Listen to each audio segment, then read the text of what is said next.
The house was Eliza's masterpiece. Not merely clean, but sterile, a gallery of bleached wood, polished steel, and silence. David often joked that you could perform surgery on the kitchen floor, which Eliza found less a joke and more an accurate assessment of its standards. She moved through the rooms with the grace of a trained curator, adjusting a throw pillow by a millimeter, aligning a picture frame by eye. This was not a home for living, it was a museum of perfect domesticity, and Eliza was its sole, fiercely dedicated guard. David, a successful but uncomplicated man, was perfectly content with this arrangement. He had the perfect life, and the centerpiece was his perfect wife. He didn't have to worry about schedules, bills, or dust. Eliza handled the messy details of reality, leaving him free to enjoy the clean, comforting illusion she built. He just had to remember to wipe his feet twice.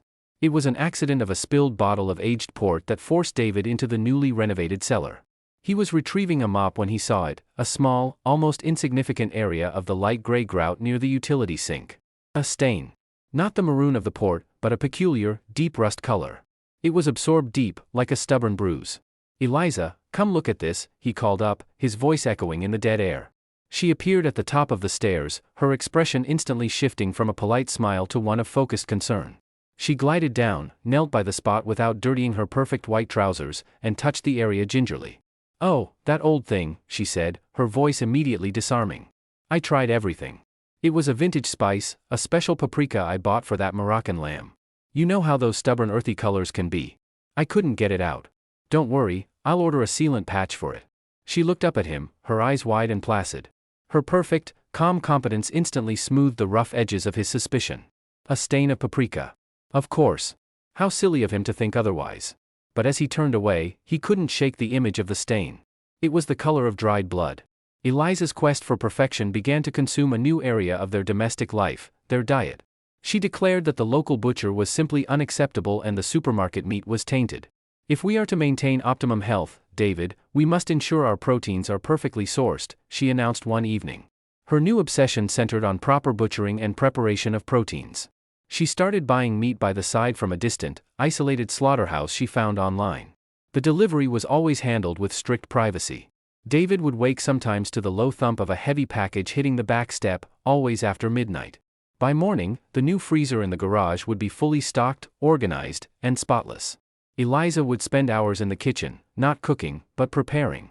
David would watch her from the doorway, her hands encased in white surgical gloves, using tools that seemed far too sharp and heavy for beef, her expression one of focused, almost serene intensity.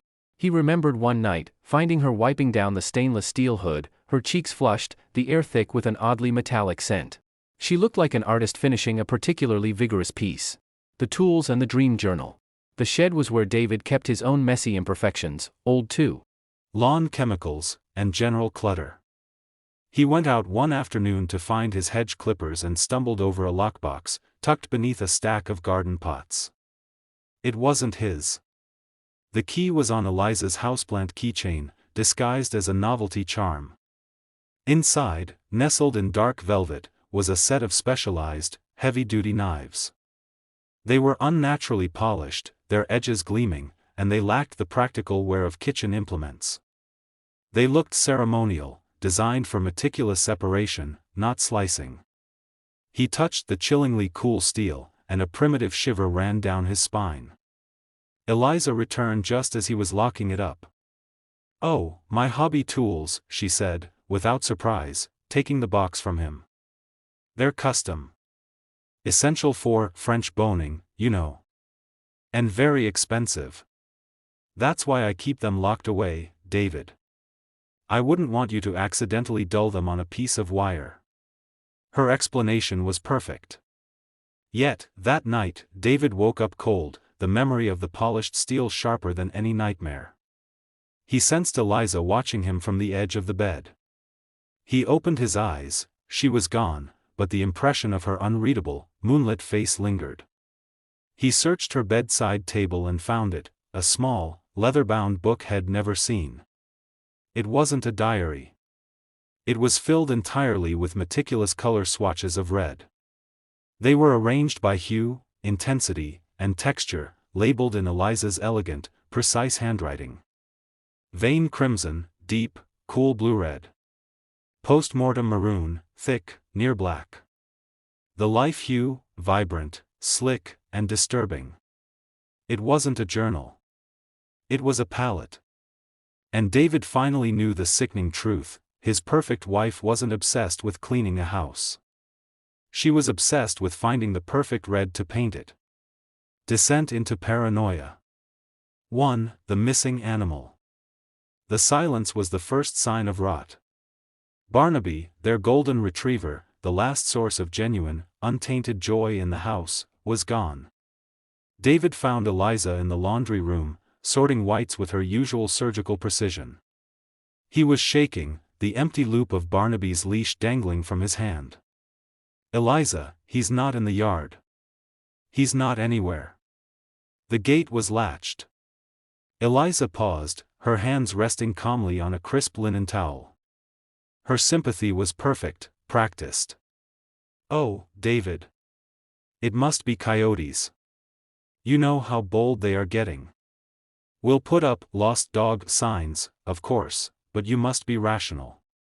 It was a beautiful, good life.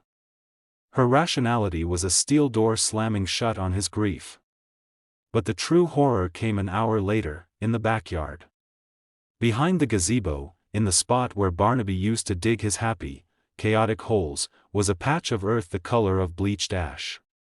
It was too perfect a circle, too chemically burned to be natural. "What is this?" David asked, pointing. Eliza barely glanced up from pruning a rose bush. "A new weed killer, darling. Very strong. I was tired of those resistant dandelions. I simply had to eliminate the imperfection. The perfection. It always came back to the perfection."